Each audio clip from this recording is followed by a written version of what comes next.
quickly heading over anyway. Obviously, we've got 15 minutes left. Anyway, I'm going to mention this as well. Obviously, Juve, obviously, and Porso will officially sign all documents to sign Conceição, the deal, as soon as the player sends the formal confirmation about giving up his 20% of the deal. Agreement club to club done in fee in excess of 30 million euros paid in 4 years, as revealed tonight as well. And that was obviously coming from Fabrizio Romano, was on loan previously this season, just gone as well.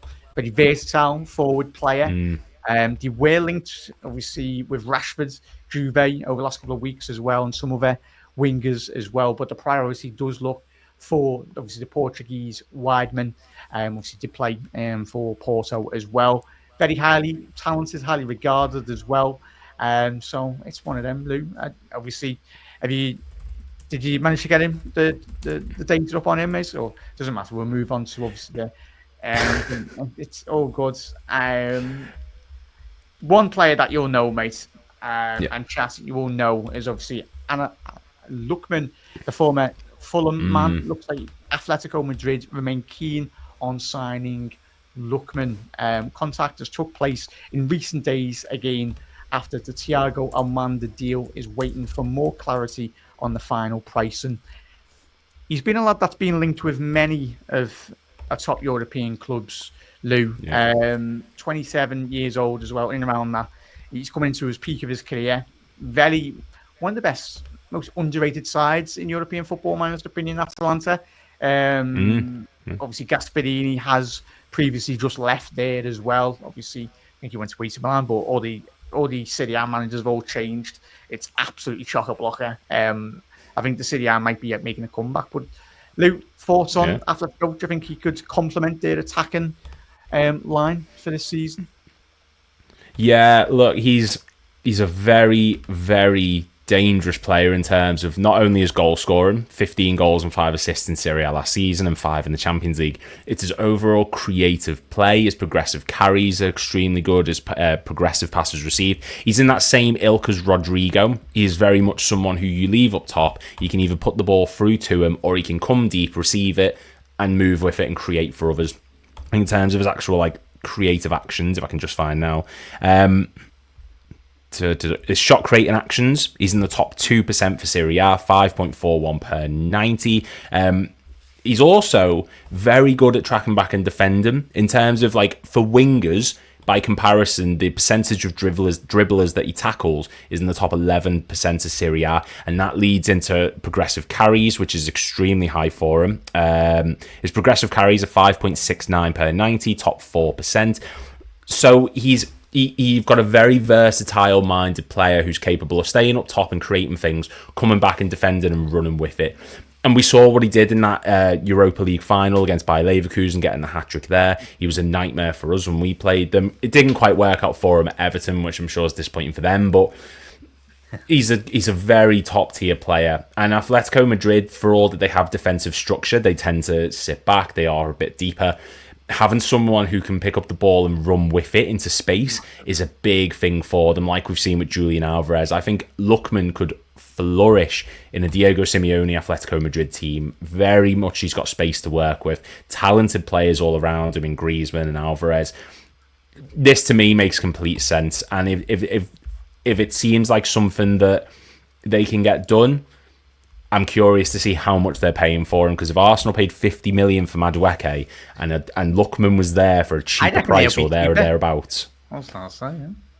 That's it. Just goes to show how much Chelsea and selling hotels is working for them anyway. But I think you just recently got a 25% deal on one of the I've seen a signing this afternoon as well.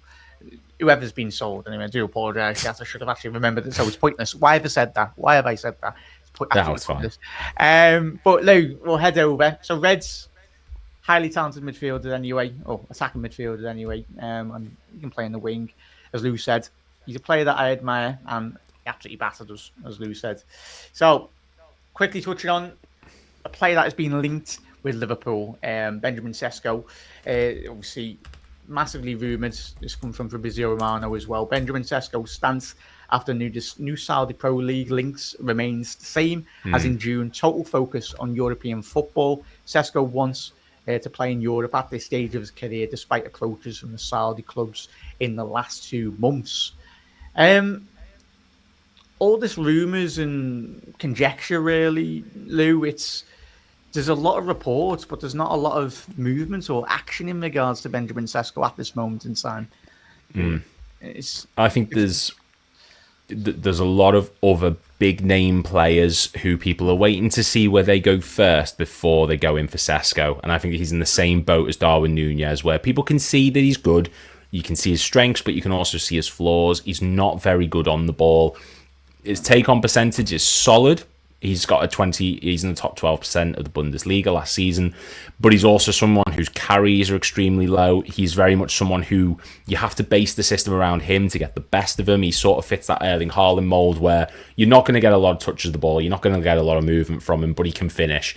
And I think clubs are going to wait to see what happens with an Osimhen, an Ekitike, an Isak, a Gyökeres before they go in for a Benjamin Sesko. He's going to be the sort of backup player that people look to when there's no other options. And he's not a bad player by any means. If he wants to continue to play in Europe, by all means, he's got the talent too, but he will have to find the right team to fit his style of play, because for me, I just don't see him being someone who you could slot into a slot team, ironically, and expect work rate from him. He's just not that type of player. If there was going to be a team this summer, mate, who do you anticipate potentially could come in for him? Obviously, with Arsenal looking like they're getting Gyökeres anyway, he's running out of opportunities, isn't he? Especially if Liverpool do get Isaac. And who do you feel, is it a Premier League move or a European club for you? Yeah, and I think I'm going to get ripped for it and get told I know nothing. But I wouldn't be shocked if Palace went in for him. Because I think Mateta plays a very similar style of football where you don't need him to pick up the ball and beat a man. You don't need him to be this versatile, mobile attacker. You need someone who's good in the air and can finish. And he plays a very similar style to Sesko. And I think if Mateta does leave, be it to us or be it to whoever else, Benjamin Sesko could be... He's not expensive. He's a cheapish price for an attacker in the modern market. And I think if they lose Mateta, Benjamin Sesko could be someone who fits the same type of style and would do very well for them. So for me, I think that works out perfectly well. 100% there, mate. And even a Forest as well. You know what Forest are like in recent seasons. Obviously, just got 50-odd million for Alanga to Newcastle. So they've got a load of money burning a hole in their pocket anyway. So interesting. Reds, keep an eye on that one as well. The final European story of this episode as well, Reds, is obviously a very highly regarded centre-back. Bournemouth are holding out for a fee in the region of 59 million for Zabarnyi, who is wanted by Paris Saint-Germain.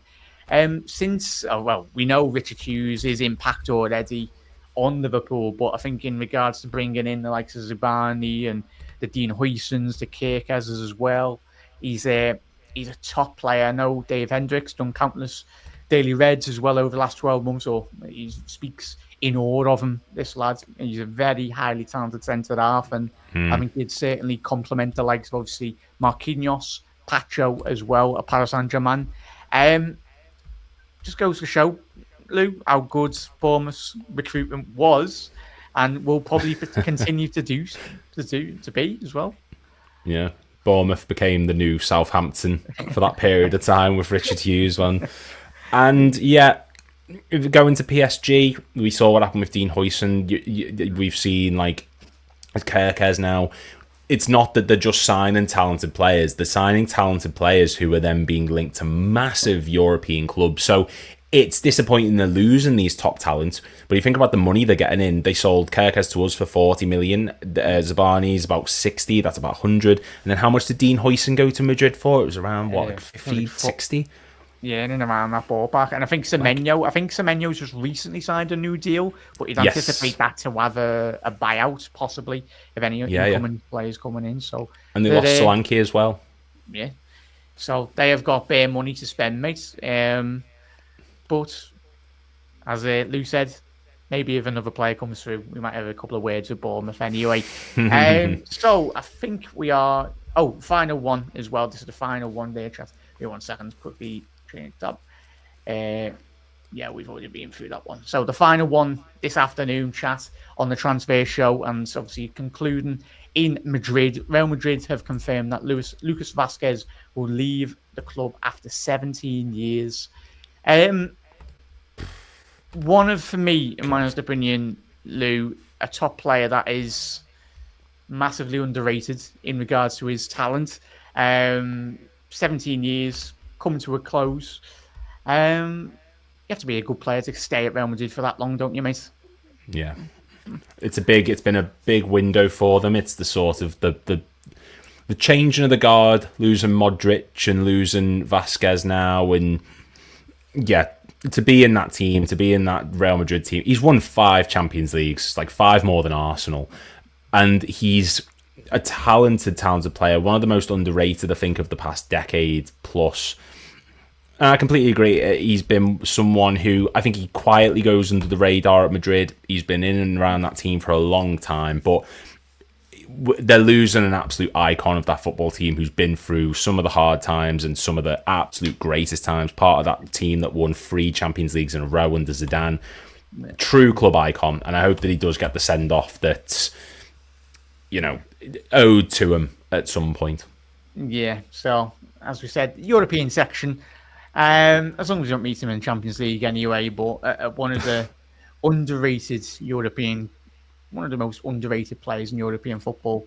As we said, 17 years. It's by no chance that really. And this is where Liverpool going into next season and the windows to come. Sometimes you need a couple of squad players anyway, as Lou alluded to yesterday with regards to Mateta on the Big Decisions pod as well. You need those type of squad players to very much pad out your squad.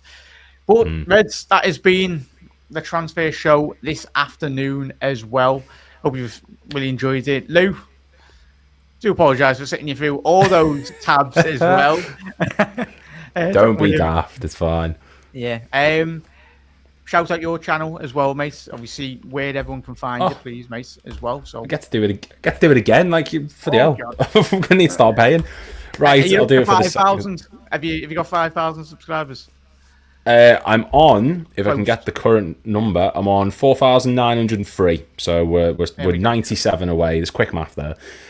Beyond the Cop, it's on the bottom. I did it yesterday, same thing. It's top 10s, live streams, everything. If you enjoy listening to me waffle, which I seem to be able to do for Britain, please come over and subscribe. I want to do this full time, so it really, really does help out if anyone can click subscribe. On our way to 5,000, I'll do something special for it. But yeah, please, it helps out massively. So thank you for doing it if you do, and thank you, Jack, for letting me shill my subpar content to the audience. I've started just before December, made up for the opportunity, and if we can help anyone, like Anfield Index have massively helped me more than they can believe anyway. It sounds like Guardiola anyway, done fantastic for me, and as I said, could I win this YouTube side as well, of course. Anfield Index been going for 14 years, but it's an absolute pleasure to join the team as well, and if we can help grow and help everyone. Obviously, we just had the Red Room that's come back, an old podcast. Obviously, Lou was on with Grizz Khan yesterday. Obviously, Chat G&G this Friday as well. Plenty of content to come out. You got Daily Reds this afternoon. So Reds, if you haven't already subscribed, hit that subscribe button down below. That has been the Transfer Show with Jack McIndoe and Lewis Aspinall as well. But Reds, there we go. Do apologise. Yes. I haven't forgot your name. Don't worry. Nah, it's all right, man. But Reds, look after yourself, and we'll see you again later for another podcast.